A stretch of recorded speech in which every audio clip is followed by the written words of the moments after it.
आज की यह वीडियो 10,000 जीके के लिए 21वां भाग होगी। यहाँ पर हम 50 महत्वपूर्ण प्रश्नों को कवर करेंगे जो कि महत्वपूर्ण होगा आपके किसी भी वनडे एग्जाम के लिए। क्वेश्चन है कि हिंदी और फारसी दोनों भाषाओं का विद्वान कौन था। मतलब कि ये इतिहास से क्वेश्चन हो सकता है। इनमें से वो कौन व्यक्ति है जो कि हिंदी और फारसी दोनों को जानता था ही नहीं, विद्वान भी था। विद्वान उसको कहते हैं जो किसी भी भाषा में या फिर किसी भी क्षेत्र में अच्छी जानकारी रखता हो। तो ये है अमीर खुसरो। अमीर खुसरो हिंदी और फारसी दोनों भाषाओं के विद्वान थे। अगला है कि सर्वेंट ऑफ इंडिया सोसाइटी के संस्थापक कौन है। पट्टाभी सीतारमैया, एन बनर्जी, बी.डी. सावरकर, गोपाल कृष्ण गोखले। तो ये हैं Gopal Krishna Gokhale, servant of India के संस्थापक। तो अगला क्वेश्चन है कि जन गण मन इसके रचयिता कौन है।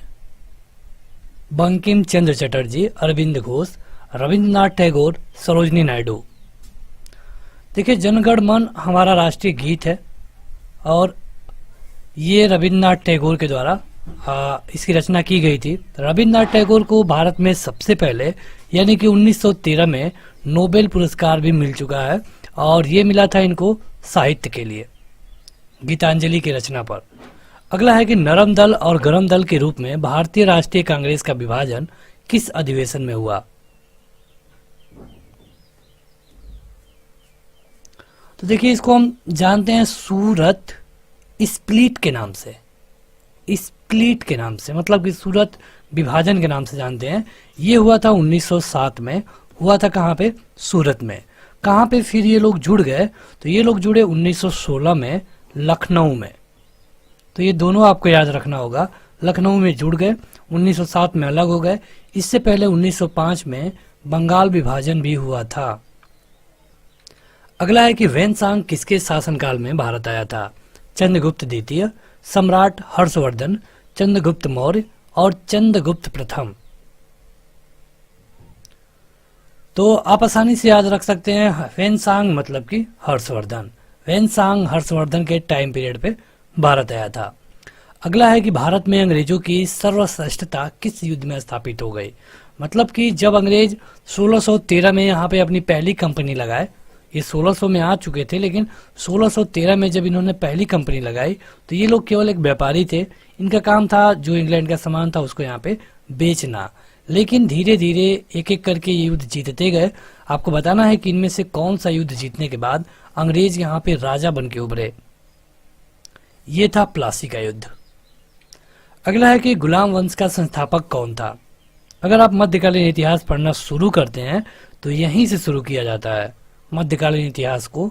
और ये गुलाम वंश के संस्थापक हुआ था, संस्थापना हुई थी 1206 में और ये था कुतुबुद्दीन ऐबक। ये रहा 1206 से लेकर के 1210 तक। इसके बाद आया इल्तुतमिश जो कि रहा 1210 से लेकर के 1236 तक। इसके बाद रजिया सुल्तान जो कि पहली महिला सुल्तान थी, तो ये रही 1236 से लेकर के 1240 तक। अगर आप देखेंगे गुलाम वंश को तो इसको मामलुक वंश भी कहा जाता है। अगला है कि लॉर्ड डलहौजी द्वारा अवध का अंग्रेजी राज्य में विलय निम्न में से किस रीति से हुआ था। डलहौजी ने जो अवध है इसको अंग्रेजों में मिला लिया था, तो इसको मिलाने के लिए कौन सी नीति अपनाई गई। तो ये नीति थी कुप्रशासन के द्वारा। देखिए, कई तरह की नियम बनाई गई थी। जैसे कि अगर राजा का खुद का कोई बेटा नहीं है तो उस राज्य को ले लिया जाएगा, या फिर वहाँ पे अच्छे से प्रशासन काम नहीं कर रहा है तो फिर ले लिया जाएगा। अगर वो राजा अंग्रेजों को टैक्स नहीं दे रहा है तो फिर उसे ले लिया जाएगा। इस तरह की कई नीतियाँ थीं और उसमें किसी न किसी कारण अनेक प्रांतों को अंग्रेजों में मिलाया जा रहा था। तो जो अवध को मिलाया गया, ये मिलाया गया था कुप्रशासन के कारण। अगला है कि खजुराहो का कंदरिया महादेव मंदिर किसने बनवाया। खजुराहो में जो कंदरिया महादेव का मंदिर है ये किसके द्वारा बनाया गया। ऑप्शन है परमार, सातवाहन, राष्ट्रकूट या फिर चंदेल। तो ये है चंदेल। चंदेलों के द्वारा बनवाया गया था कंदरिया महादेव का मंदिर। अगला है कि 1857 की क्रांति का प्रथम कारण क्या था। 1857 में जो क्रांति हुई इसका मतलब हमारे स्वतंत्रता संग्राम में अहम रोल है भले ही ये क्रांति फेल हुई बाद में जाकर के, लेकिन इससे हमें बहुत फायदा मिला। तो यहाँ पे इसका मेन कारण था, शुरुआती कारण था ब्रिटिश साम्राज्य की नीति। हमने अभी आपको बताया कि ब्रिटिश कई तरह का रूल बना लिए थे। अगर आप टैक्स नहीं दे पाते हैं, आपका बेटा नहीं है, या फिर अच्छा प्रशासन नहीं है, तो इस तरह करके अंग्रेजों ने अवध को, इसके अलावा कई और प्रांतों को, जैसे कि झांसी को, सबको अपने में मिला लिया था। तो ये इसका प्रथम कारण था। हालांकि इसमें और भी कई कारण है, जिसमें कि सैनिक असंतोष भी शामिल है। अगला है कि गांधी जी से दक्षिण अफ्रीका में मिलने कौन गया था। जब गांधी जी दक्षिण अफ्रीका गए थे एक केस के सिलसिले में, तो उनसे मिलने वहां पे कौन गया था, ये पूछा गया है। आपके ऑप्शन है बाल गंगाधर तिलक, वल्लभ भाई पटेल, गोपाल कृष्ण गोखले और जवाहरलाल नेहरू। इनका नाम था जवाहरलाल नेहरू। गांधी जी 9 जनवरी 1915 को भारत आए और इसी दिन हम प्रवासी दिवस भी मनाते हैं। अगला है कि भारत छोड़ो आंदोलन कहाँ से शुरू हुआ, कब शुरू हुआ, ये भी पूछा जाता है। कहाँ शुरू हुआ, ये भी पूछा जाता है। तो देखिए, कहाँ शुरू किया गया, अगर ये पूछा जाए तो ये शुरू किया गया बम्बई।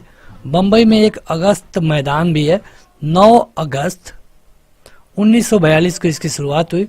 गांधी जी ने इसी में कहा था करो या मरो। तो ये मुंबई में शुरू हुआ 1942 में 9 अगस्त को।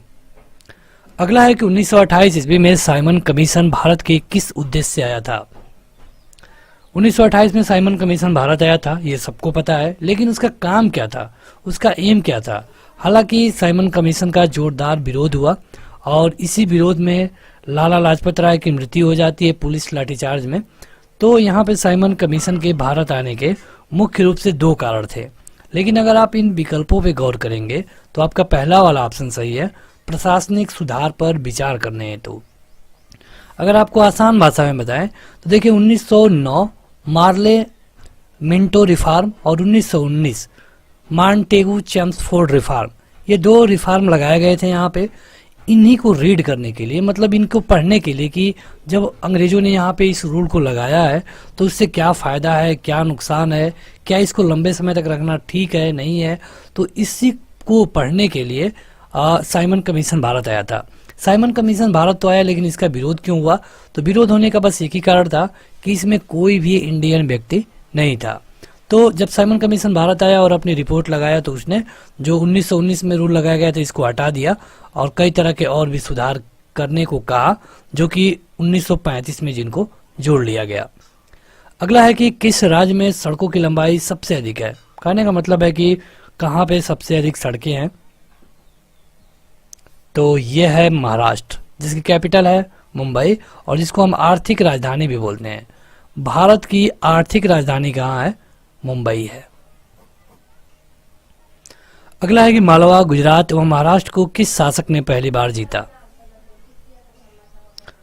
तो यहाँ पे आपके ऑप्शन है हर्ष, स्कंदगुप्त, विक्रमादित्य, चंद्रगुप्त। तो ये देखिए, ये पूछा गया है कि किस शासक ने पहली बार जीता, तो ये जीता गया था चंद्रगुप्त मौर्य के द्वारा, जो कि मौर्य वंश का राजा था। अगला है कि भारतीय राष्ट्रीय कांग्रेस के प्रथम अध्यक्ष कौन थे। देखिए, भारतीय राष्ट्रीय कांग्रेस को बनाया गया था 1885 में A.O. ह्यूम के द्वारा, जो कि एक अंग्रेजी रिटायर अधिकारी था। हालांकि कहा जाता है कि अंग्रेजों ने इसे जानबूझ करके कांग्रेस को बनवाया। अब क्या था ये तो इतिहासकार ही अच्छे से बता पाएंगे। कहा जाता है कि अंग्रेज इसे इसलिए बनाए क्योंकि अंग्रेजों को ये था कि लोगों में विरोध ना हो, लोग हमसे शिकायत करें और हम उनको शिकायत दूर करने का आश्वासन देंगे। शुरुआती के 20 साल यानी कि 1905 तक यही हुआ, लेकिन बंगाल विभाजन ने एक तरह से लोगों में आग फैला दिया और तब से कांग्रेस अंग्रेजों से मुखर हो गई। तो यहाँ पे जो क्वेश्चन में पूछा गया है उसके हिसाब से आपके पहले अध्यक्ष थे व्योमेश चंद्र बनर्जी, WC बनर्जी भी इनको बोला जाता है। अगला है कि असहयोग आंदोलन 1920 में शुरू हुआ था, बताइए कि यह कब खत्म हुआ। 1919 में जो जलियांवाला बाग हत्याकांड हुआ था अमृतसर पंजाब में, तो इसके बाद अंग्रेजों का विरोध करने के लिए ये 1920 में असहयोग आंदोलन को शुरू किया गया। इसमें यह था कि हम अंग्रेजों का सहयोग नहीं करेंगे, उनका असहयोग करेंगे, और इसको बंद कर दिया गया 1922 में। 1922 में बंद करने के पीछे कारण ये था कि चौरा चौरी एक जगह है जो कि गोरखपुर में है। वहां पर 22 पुलिसकर्मियों को एक थाने के अंदर जिंदा जला दिया गया इनकी मृत्यु से आहत होकर, क्योंकि ये जो 22 कर्मी थे ये इंडियन थे, ये काम करते थे, मतलब कि ये नौकरी कर रहे थे अंग्रेजों के लिए। तो इन लोगों की मृत्यु से आहत होकर गांधी जी ने इसको खत्म कर दिया असहयोग आंदोलन को 1922 में। अगला है कि 1919 में जलियांवाला बाग हत्याकांड के समय भारत का वायसराय कौन था। देखिए 1919 में जलियांवाला बाग हत्याकांड के कई कारण है। वहां पे एक कानून आया था जिसको रॉलेट एक्ट कहा जाता है, रॉलेट एक्ट, जिसको गांधी जी ने काला कानून कहा। काला कानून से ये मतलब था कि इसके खिलाफ ना तो अपील कर सकते हैं, ना तो दलील दे सकते हैं, ना तो कोई वकील कर सकते हैं।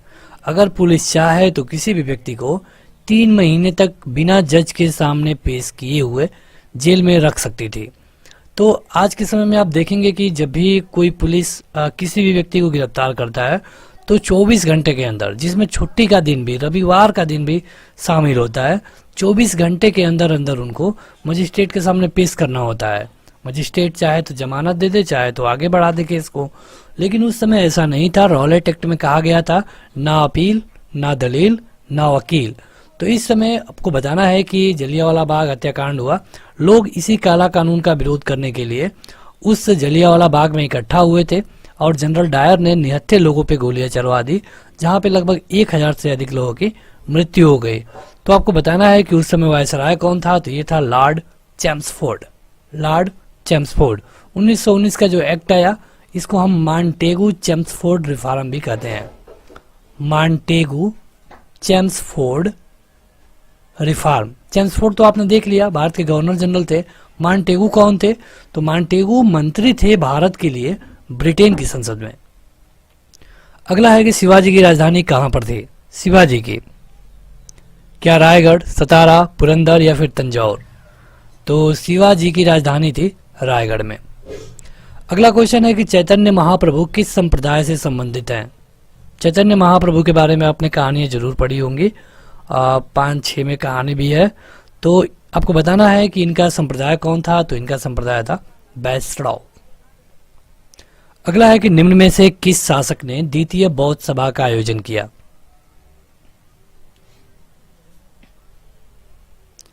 देखिए यहाँ पे बौद्ध सभा का कहा जाता है, तो बौद्ध सभा के जो पहला इसका आयोजन हुआ 383 में हुआ, दूसरा 251 में हुआ, ये 483 में हुआ, तीसरा इस तरह होता है, और पहला पहली शताब्दी में पूछा गया है, दूसरा जो कि कहा गया था काला अशोक के द्वारा।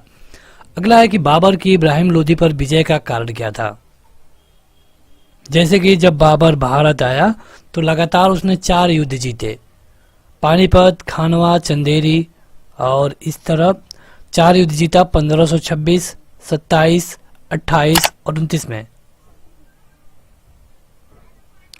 1530 में बाबर की मृत्यु हो गई।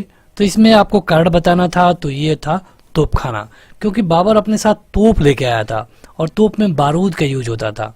उससे पहले जो भारतीय राजा थे वो बारूद देखे तो थे, लेकिन उसको तोप में लगा के कैसे यूज करना है ये भारतीय राजा को नहीं पता था, और बाबर अपने साथ तोप लेके आया, और यही कारण था कि लगातार इसने 4 युद्ध जीते। अगला है कि निम्नलिखित में से कौन लोकसभा के प्रथम प्रवक्ता यानी कि स्पीकर बने। लोकसभा के पहले स्पीकर कौन थे, सीधे सीधे आपको यही बता देना है, तो इनका नाम है जीवी मावलंकर। जीवी मावलंकर। इनका अगर फुल फॉर्म आप जानना चाहें तो इनका नाम है गणेश वासुदेव मावलंकर। अभी तक जो लोग इस वीडियो को लाइक नहीं किए हैं जरूर लाइक कर दें। अगर आप चाहते हैं पीडीएफ डाउनलोड करना तो ऐप पे जाइए, ऐप का लिंक आपको इस वीडियो के डिस्क्रिप्शन में और पहले कमेंट बॉक्स में मिल जाएगा। उपराष्ट्रपति का रिक्त स्थान भर जाना चाहिए कितने महीने के अंदर। तो देखिए अगर आप बात करेंगे राष्ट्रपति की, तो राष्ट्रपति के लिए टाइम पीरियड फिक्स की गई है। राष्ट्रपति का जो रिक्त स्थान होता है इसे 6 महीने के अंदर भर देना जरूरी होता है, लेकिन उपराष्ट्रपति के लिए कोई निश्चित सीमा नहीं है। हालांकि इनको भी अभी तक ऐसा नहीं हुआ है कि कभी ये खाली रहे, और खाली रहने पर तुरंत चुनाव करा के इसे भर लिया गया है। अगला है कि संविधान के अनुसार एक राष्ट्रीय आपातकाल ऑपरेशन कितने समय तक रह सकता है। तो अधिकतम 6 महीने तक रह सकता है कोई भी आपातकाल, लेकिन अगर संसद चाहे तो इसे एक एक साल बढ़ा सकती है। कितने बार? 3 बार।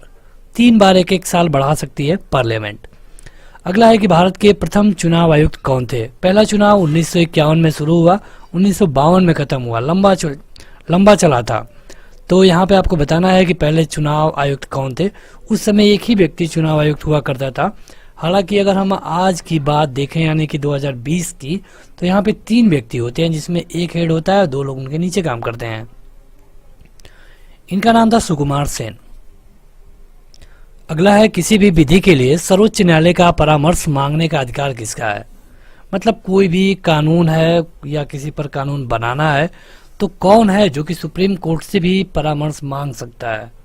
परामर्श मतलब कि राय। तो ये मांगने का अधिकार है केवल और केवल प्रेसिडेंट ऑफ इंडिया को। हालांकि एक चीज और जानिए कि सुप्रीम कोर्ट राय तो दे देगा, लेकिन जरूरी नहीं है कि राष्ट्रपति उसको माने। ये राष्ट्रपति की मर्जी पर आधारित है। भारतीय राज्यों में राज्यपाल की नियुक्ति कौन करता है? बेहद आसान क्वेश्चन। ये किया जाता है प्रेसिडेंट ऑफ इंडिया के द्वारा। खंड ब्लॉक स्तर पर पंचायत समिति क्या है? तो क्या एक प्रशासनिक प्राधिकरण है? नहीं। परामर्शदात्री समिति है? नहीं। सलाहकार निकाय है? नहीं। इसका अपना एक ये समिति है जो कि खंड स्तर पे काम करती है। तो इनमें से कोई नहीं होगा, यानी कि आपका ऑप्शन नंबर डी सही होगा। अगला है कि भारत के राष्ट्रपति को पद से कौन हटा सकता है? अगर हटाना चाहे तो किसको पावर है? लोकसभा को पावर नहीं है, संसद को पावर है, मुख्य न्यायाधीश को पावर नहीं है, प्रधानमंत्री को तो बिल्कुल पावर नहीं है। यानी कि अगर संसद चाहे तो इन्हें हटा सकती है। अब संसद कहने का क्या मतलब है? क्योंकि संसद में तो लोकसभा, राज्यसभा और खुद प्रेसिडेंट होते हैं। अगर प्रेसिडेंट को हटाना होगा तो इसके लिए लोकसभा या फिर राज्यसभा में एक बिल लानी होती है, जिस पर अगर वो लोकसभा में लाया जा रहा है तो 100 लोगों के, राज्यसभा में लाया जा रहा है तो 50 लोगों के सिग्नेचर होना जरूरी है। इस सिग्नेचर को आने के बाद जो स्पीकर होंगे उस सभा के, उसको जांच कराएंगे और अगर सही पाए जाने पर विशेष बहुमत के द्वारा राष्ट्रपति के खिलाफ प्रस्ताव पारित किया जाएगा। अगर दोनों सदनों में अलग अलग ये प्रस्ताव पारित हो जाता है तो राष्ट्रपति को पद मुक्त मान लिया जाता है। अगला है कि निर्वाचक सभा के चेयरमैन कौन थे? निर्वाचक सभा के चेयरमैन कौन थे ये आपको बताना है। तो इनका नाम था डॉक्टर राजेंद्र प्रसाद। इससे पहले डॉक्टर सच्चिदानंद सिन्हा थे जो कि अस्थायी अध्यक्ष थे, केवल 2 दिन रहे। उसके बाद डॉक्टर राजेंद्र प्रसाद को बनाया गया। दोनों लोगों में एक चीज कॉमन है कि दोनों लोग बिहार से थे। अगला है कि ब्राजील किस महाद्वीप में आता है? जैसे अगर बात करेंगे इंडिया की, तो इंडिया एशिया में है जो कि दुनिया का सबसे बड़ा महाद्वीप भी है। तो ब्राजील किस महाद्वीप में आता है ये आपको बताना है। ये आता है दक्षिण अमेरिका में। चलिए कमेंट करके बताइए कितने महाद्वीप हैं, कुल कितने महाद्वीप हैं? आपके ऑप्शन है 7, 5, 4 और 3। कितने महाद्वीप हैं कमेंट करके बताइएगा। अश्रु गैस का रासायनिक नाम क्या होता है? मतलब ऐसी गैस होती है जो कि आंख में लगे तो आंसू निकलने लगते हैं। ये पुलिस के द्वारा, आर्मी के द्वारा यूज की जाती है पब्लिक पे। तो इसमें होता क्या है, इसका रासायनिक नाम क्या है ये आपको बताना है। आपके पास हर एक क्वेश्चन के लिए 2 सेकंड है। अपना उत्तर कमेंट करके जरूर बताया करिए। इसका रासायनिक नाम है क्लोरो एसीटिफिटनोन। अगला है कि पृथ्वी का विषुवतीय व्यास लगभग कितना है? तो पृथ्वी का विषुवतीय व्यास है लगभग 12,756 किलोमीटर।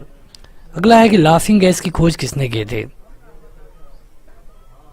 लाफिंग गैस मतलब ऐसी गैस कि अगर इंसान सूंघ ले तो हंसने लगता है, ज्यादा मात्रा में सूंघ ले तो उसकी मृत्यु भी हो सकती है हंसते हंसते। तो ये है प्रिस्टले के द्वारा खोजा गया था। अगला है कि इनमें से भारत की सबसे बड़ी झील कौन सी है? मतलब इनमें कौन है जो कि भारत की सबसे बड़ी झील है? यह है वुलर झील। चलिए ये बताइए वुलर झील कहाँ पर है, कमेंट करके बताइएगा। वुलर झील कहाँ पर है कमेंट करके बताइएगा। भारत की प्रथम नदी घाटी परियोजना कौन सी है इनमें से? तो यह है दामोदर वैली परियोजना। अगला है कि वायरलेस संचार को संभव बनाने वाला वायुमंडलीय परत कौन है? मतलब कि 5 वायुमंडलीय परत होते हैं। इसमें कौन सा ऐसा परत है जिसमें वायरलेस का काम होता है? यह है आयनोस्फीयर। 2 सेकेंड इसके अंदर अपना उत्तर कमेंट करके बता दिया करिए अगर आपको आता है तो। कचारी जनजाति है कहाँ पे? हर प्रदेश में अलग अलग जनजातियां हैं, तो जो कचारी जनजाति है कहाँ पाई जाती है ये आपको बताना है। तो ये पाई जाती है असम में। असम की कैपिटल है दिसपुर। यहाँ पे एक नदी है ब्रह्मपुत्र, जिसको सबसे चौड़ी नदी के रूप में जाना जाता है, और ये सबसे बड़ी नदी पर एक टापू भी बनाती है सदिया। अगला है कि हमारी आकाशगंगा की आकृति कैसी है? जैसे आकाशगंगा है जो हमारी, वो कैसी दिखती है ये आपको बता देना है। स्पाइरल मतलब कि दुग्धाकार, मतलब कि दूध जैसे दिखती है, स्पाइरल आकार की है। निम्न में से कौन सा ग्रह सबसे कम समय में सूर्य का चक्कर लगाता है? सबसे कम समय में, केवल और केवल 88 दिन में। तो यह है बुध। कृष्ण क्षेत्र सिद्धांत को किसने दिया था? मतलब ब्लैक होल सिद्धांत किसके द्वारा दिया गया ये आपको बताना है। ब्लैक होल सिद्धांत दिया गया था एस चंद्रशेखर के द्वारा। अगला क्वेश्चन है कि हमारी आकाशगंगा के केंद्र की परिक्रमा करने में सूर्य को कितना समय लगता है? सूर्य भी आकाशगंगा की परिक्रमा करता है, कितना टाइम लगता है उसको? आकाशगंगा की एक परिक्रमा करने में लगभग लगता है 50 करोड़ वर्ष। अगला है कि यह किसने सबसे पहले कहा था कि सूर्य हमारे सौर मंडल का केंद्र है और पृथ्वी उसकी परिक्रमा करती है? किसने कहा था सबसे पहले? कहा गया था कोपरनिकस के द्वारा। गुरुत्वाकर्षण के बारे में किसने बताया? गुरुत्वाकर्षण के बारे में सबसे पहले बताया न्यूटन ने। कौन सा ग्रह हरे प्रकाश को उत्सर्जित करता है? जो लोग अभी तक इस वीडियो को लाइक नहीं किए हैं जरूर लाइक कर दें। यहाँ पे देखिए पूछा गया हरे प्रकाश के बारे में, तो ये करता है यूरेनस। तारों के टिमटिमाने का कारण क्या है? तारे आपको देखने पे लगता होगा कि टिमटिमा रहे हैं, मतलब कि लाइट कम या फिर ज़्यादा हो रही है, तो इसका कारण होता है पूर्ण आंतरिक परावर्तन। सेबी का फुल फॉर्म बताइए, जो कि एक रेगुलेटिंग अथॉरिटी है जो भी बैंकिंग संस्थान है उनके लिए। तो आपको बताना है कि इसका फुल फॉर्म क्या है। देखिए सेबी का फुल फॉर्म होता है security and exchange board of India. 100 रुपये के नोट पर किसका हस्ताक्षर होता है? भारत की बात की जा रही है। जो 100 रुपये का नोट आता है इस पे किसका सिग्नेचर होता है? तो ये होता है आरबीआई गवर्नर का। 1 रुपये के नोट पर किसका सिग्नेचर होता है ये आप कमेंट करके बताइए। 1 रुपये के नोट पर ये आपको बताना है कमेंट करके। तो अगला क्वेश्चन है कि एक व्यक्तिगत खाता नहीं खोला जा सकता। जैसे कि हम किसी भी बैंक में जाते हैं खाता खुलवा लेते हैं, तो इसमें से कौन है जहां पर हम खाता नहीं खुलवा सकते हैं लेकिन वो बैंक है? तो ये है रिजर्व बैंक ऑफ इंडिया।